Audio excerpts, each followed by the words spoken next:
हाँ तो बच्चों, आज हम क्लास 9th की प्रश्नावली 4.4 कंप्लीट करेंगे। देखिए बच्चों, इसका पहला प्रश्न क्या दिया हुआ है।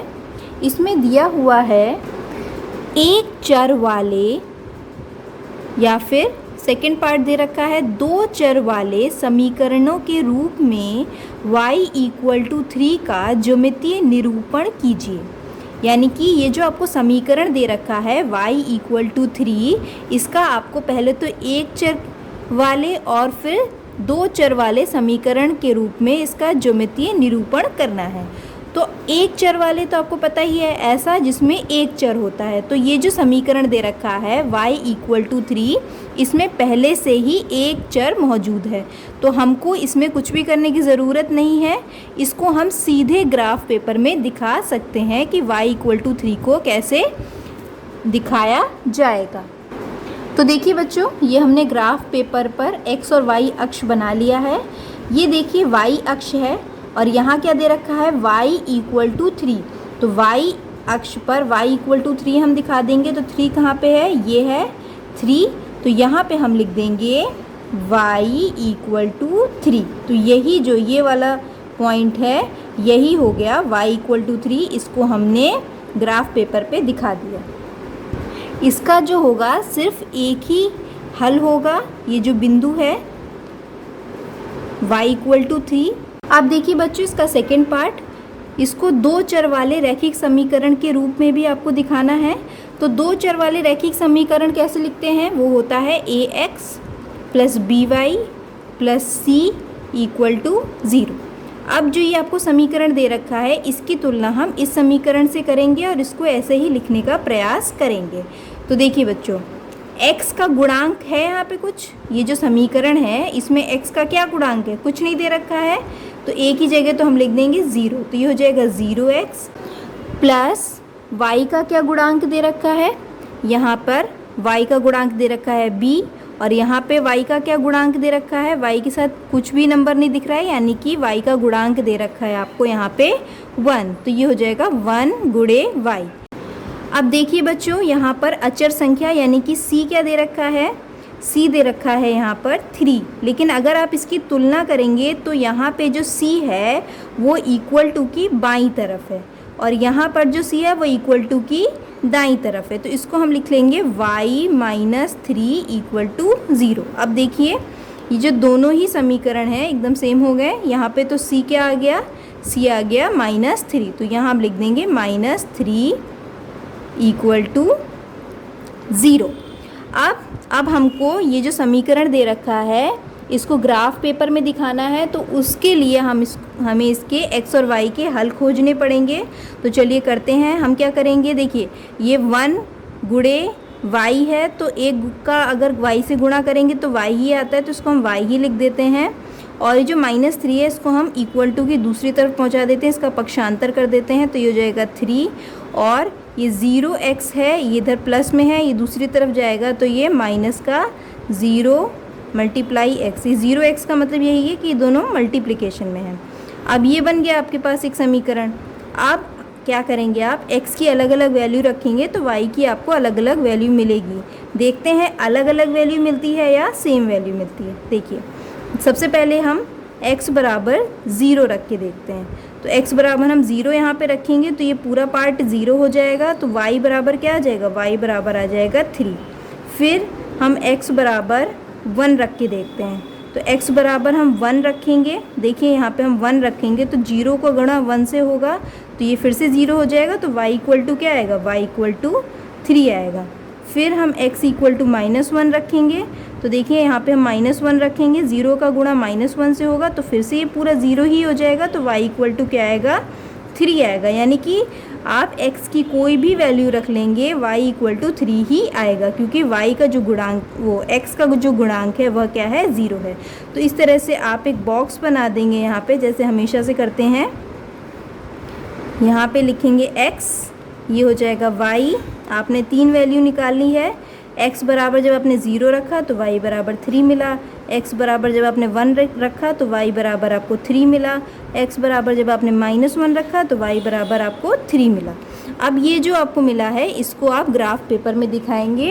हाँ तो देखिए बच्चों, हमने x और y अक्ष इसमें बना लिया है। अब जो हमने ये वैल्यू निकाली है x और y की, इसको हम इसमें दिखाएंगे। तो x बराबर 0 था तो y बराबर 3 आया, यानी कि x बराबर 0 यहाँ पे और y बराबर 3 कहाँ पे आएगा, यहाँ पे। तो ये तो हो जाएगा आपका 0 3। दूसरा पॉइंट क्या है, x बराबर 1 तो y बराबर 3। तो x बराबर 1 यानी कि ये, और y बराबर 3 कहाँ पे आएगा, एकदम सीधे जाएंगे तो यहाँ पे। ठीक है, तो ये दूसरा पॉइंट मिल गया आपको 1 और 3। तीसरा पॉइंट देखिए, x बराबर -1 y इक्वल टू 3। तो x बराबर -1 ये रहा और y इक्वल टू 3 कहाँ पे जाएगा, ये रहा। तो ये मिल गया आपको -1 और 3। तो ये आपको 3 पॉइंट मिल गए हैं। इन तीनों पॉइंट से आप एक आलेख बना देंगे, एक रेखा खींच देंगे। तो ये हमने एक रेखा बनाई। ये जो रेखा बनी है, इस रेखा का नाम क्या होगा, इस रेखा का नाम होगा 0x + 1 गुणे y -3 इक्वल टू 0। ये इस रेखा का नाम होगा और इस तरह से हम इसका आलेख इसमें खींचेंगे। आइए बच्चों, प्रश्नावली 4.4 का प्रश्न नंबर 2 देखते हैं। एक चर वाले, सेकेंड पार्ट है, दो चर वाले समीकरण के रूप में 2x + 9 इक्वल टू 0 का ज्यामितीय निरूपण कीजिए। तो सबसे पहले आपको एक चर वाले के रूप में करना है। तो जो 2x + 9 है, इसमें कितने चर दिख रहे हैं आपको, इसमें सिर्फ एक ही चर दिख रहा है जो कि है x। इसी x की हम वैल्यू निकाल लेंगे। कैसे करेंगे, 2x equal to -9, x equal to हो जाएगा -9/2, यानी कि हो जाएगा -4.5। तो ये जो मिला है आपको x बराबर -4.5, ये जो इसको हम ग्राफ में शो करेंगे और यह एक बिंदु के रूप में ग्राफ में दिखेगा। तो चलिए बच्चों, इसको करते हैं। तो देखिए बच्चों, हमने x और y अक्ष बना लिया है। इसमें हम x बराबर -4.5 दिखाएंगे। तो x अक्ष कहाँ पे है, ये है, और -4.5 आएगा आपका। ये देखिए, ये है -4 और -4.5 आएगा बिल्कुल -4 और -5 के बीचों बीच, यानी कि ये आएगा यहाँ पे। यहाँ पे आप बिल्कुल बीचों बीच देख लेंगे। यहाँ पे आएगा आपका x बराबर -4.5, जो कि एक बिंदु के रूप में दिखाई देगा। तो इसी तरह आप इसको ग्राफ में दिखाएंगे। अब देखिए बच्चों, इसका सेकंड पार्ट, इसको दो चर वाले समीकरण के रूप में भी व्यक्त करना है। तो देखिए बच्चों, ये जो आपका है 2x + 9 इक्वल टू 0, इसकी तुलना हम करेंगे ax + by + c equal to 0 से। तो देखिए, x का यहाँ पे गुणांक है a, यहाँ पे x का गुणांक क्या है, 2x, बिल्कुल हम इसको ऐसे ही लिख देंगे। फिर यहाँ पे y का गुणांक है b, यहाँ पे y का गुणांक क्या है, यहाँ y है ही नहीं, यानी कि y का गुणांक है यहाँ पे 0, प्लस c। देखिए यहाँ पे क्या है, यहाँ पे तो c है अचर संख्या, और यहाँ पे क्या है अचर संख्या, 9। तो इसको लिख देंगे 9 बराबर 0। तो ये आपका समीकरण तैयार हो गया। अब इसको ग्राफ पेपर में दिखाने के लिए आपको x और y के मान निकालने पड़ेंगे। तो निकालते हैं x और y के मान। तो हम क्या करेंगे, हम 2x बराबर ये जो 9 है इसका पक्षांतर कर देंगे, तो ये तो हो जाएगा -9, और ये जो y है इसका भी कर देंगे, तो ये हो जाएगा -0 × y। और जो x के गुणे में है ये 2, इसको 2 को हम नीचे भाग में भेज देंगे। तो x बराबर हो जाएगा -9 -0 y, पॉइंट का मतलब मल्टीप्लाई होता है, /2। अब हम y की अलग अलग वैल्यू रखेंगे तो हमको x की अलग अलग वैल्यू मिलेगी। तो चलिए बच्चों, ऐसा करते हैं, y बराबर हम रखते हैं 0। तो जब हम y बराबर यहाँ पे 0 रखेंगे तो 0 गुणे 0 कितना हो जाएगा, 0 ही हो जाएगा। तो हमको मिल जाएगा x बराबर -9/2, यानी कि -4.5। ऐसा करते हैं, यहाँ पर हम एक बॉक्स बना लेते हैं जिसमें x और y की जो वैल्यूज़ आई हैं वो हम लिख देंगे। ये है x, ये y, 3 वैल्यूज़ निकालेंगे। देखिए y बराबर जब हमने 0 रखा तो x बराबर मिला हमको -9/2 या फिर -4.5 कुछ भी लिख सकते हैं। उसके बाद y बराबर जब हम 1 रखेंगे तो यहाँ पे हम y बराबर 1 रखेंगे तो 0 का गुणा 1 से होगा, फिर से 0 हो जाएगा, तो x बराबर वही आ जाएगा फिर से -9/2 यानी कि -4.5। तो y जब हमने 1 रखा तब हमको मिला -4.5 x की वैल्यू। फिर हम जब y बराबर -1 रखेंगे तो देखिए यहाँ पे हम y बराबर -1 रखेंगे तो 0 का गुणा -1 से होगा, तो फिर से ये 0 ही हो जाएगा, तो हमको x की फिर से वही वैल्यू मिलेगी -4.5। तो यहाँ रख देंगे हम y बराबर -1 और x बराबर -4.5।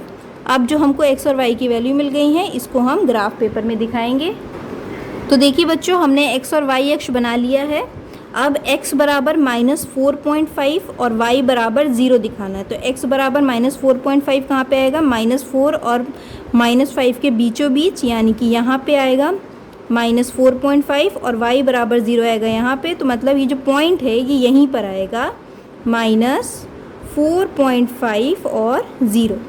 दूसरा देखिए, दूसरा पॉइंट है x बराबर -4.5 और y बराबर 1।